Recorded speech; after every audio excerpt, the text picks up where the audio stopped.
Halo teman-teman, kembali lagi di YouTube Suka Belajar Akuntansi. Nah, kali ini kita akan bersama-sama membahas materi persamaan dasar akuntansi.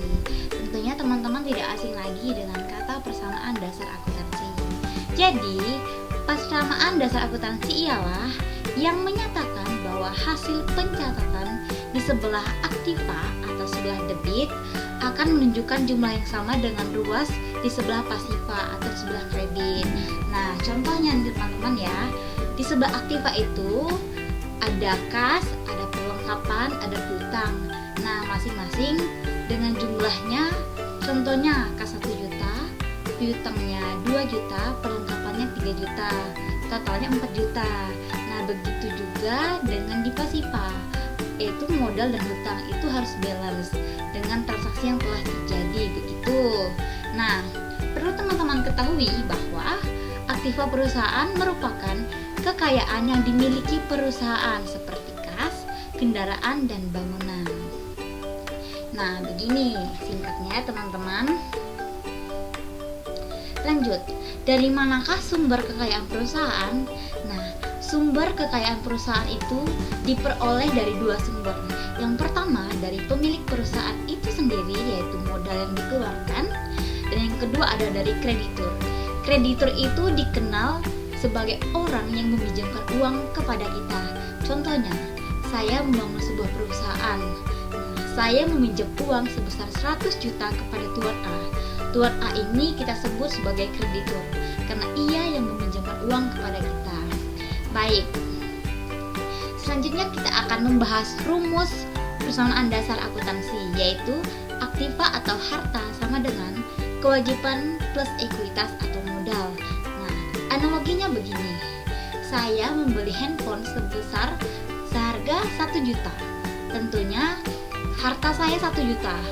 Saya membeli handphone ini secara tunai, maka sama dengan kewajiban atau utang saya 0. Kenapa 0? Karena saya membeli secara tunai, tidak ada utang, plus ekuitasnya atau modalnya 1 juta. Kas saya 1 juta sama dengan modal saya 1 juta.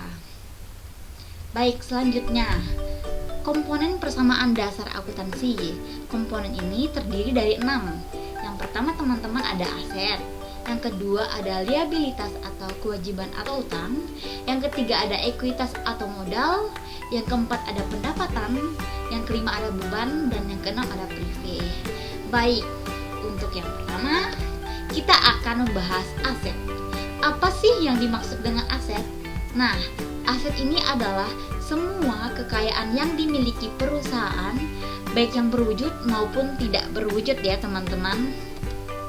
Nah, harus teman-teman ingat bahwa aset ini terbagi menjadi 2 bagian. Yang pertama ada aset lancar, yang kedua ada aset tetap atau aktiva lancar atau aktiva tetap. Nah, aktiva lancar ini adalah seperti kas, piutang usaha, perlengkapan, beban dibayar di muka, ada pendapatan yang akan diterima, persediaan barang dagang, efek surut berharga seperti saham dan obligasi.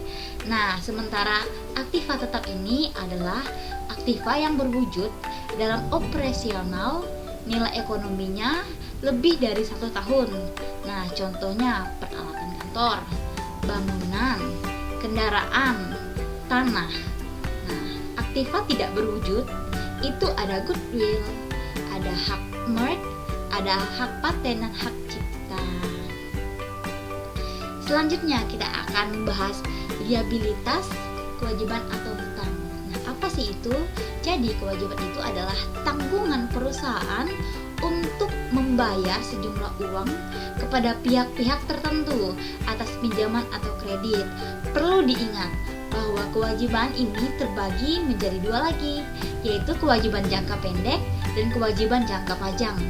Nah, kewajiban jangka pendek ini diselesaikan dalam jangka waktu 1 tahun atau jatuh temponya dalam kurun waktu 1 tahun. Nah, contohnya ada utang usaha. Selanjutnya ada beban yang masih harus dibayar dan pendapatan diterima di muka. Nah, kebalikannya utang jangka panjang atau kewajiban jangka panjang itu adalah jatuh temponya yang lebih dari 1 tahun. Contoh, ada hutang hipotek dan pinjaman bank gitu. Nah, selanjutnya teman-teman, kita akan membahas modal atau ekuitas. Jadi modal ini merupakan kekayaan pemilik perusahaan yang menjadi hak milik orang tersebut atau pemilik perusahaan tersebut. Nah, bagaimana tidak, karena orang tersebut yang mengeluarkan duit untuk membangun suatu perusahaan. Selanjutnya, pemilik dapat meningkatkan bagian kepemilikan dengan menyumbangkan uang kepada perusahaan. Nah, dan untuk mengurangi ekuitas dengan menarik dana perusahaan itu kita kenal sebagai prive. Menarik dana perusahaan ini untuk keperluan pribadi, apapun macamnya. Selanjutnya, apa itu pendapatan? Pendapatan adalah penambahan terhadap modal sehubungan dengan kegiatan perusahaan yang berasal dari penjualan jasa atau barang. Nah, teman-teman, pendapatan itu dibagi menjadi dua. Ada pendapatan operasional dan pendapatan non-operasional. Pendapatan operasional itu adalah diperoleh dari usaha pokoknya. Contohnya, ada pendapatan jasa salon, ada pendapatan sewa, ada pendapatan servis. Nah, selanjutnya ada pendapatan non-operasional. Pendapatan non-operasional itu adalah pendapatan yang diperoleh di luar usaha pokoknya. Contoh, pendapatan bunga, ada pendapatan komisi, ada laba dari hasil penjualan aktiva. Baik, selanjutnya ini ya teman-teman ya, pendapatan operasional dan pendapatan non-operasional harus diingat, jangan sampai dilupakan. Selanjutnya, apa sih yang dimaksud dengan prive? Nah, prive itu adalah pengambilan pribadi pemilik perusahaan. Biasanya prive terjadi pada perusahaan dengan bentuk perorangan, karena prive ini pengambilan dana untuk keperluan pribadi. Kalau perusahaan perorangan ini lebih enak begitu, lebih enak mengontrolnya, lebih enak mengaturnya. Karena kalau perusahaan gabungan itu harus diskusi juga dengan pemilik perusahaan lainnya begitu. Nah, semangat belajarnya ya teman-teman. Semoga di YouTube channel ini dapat membantu teman-teman memahami pemahaman dasar akuntansi. Dan jangan lupa tadi rumusnya, aktiva atau harta sama dengan kewajiban plus ekuitas. Sampai jumpa di next video. Bye bye.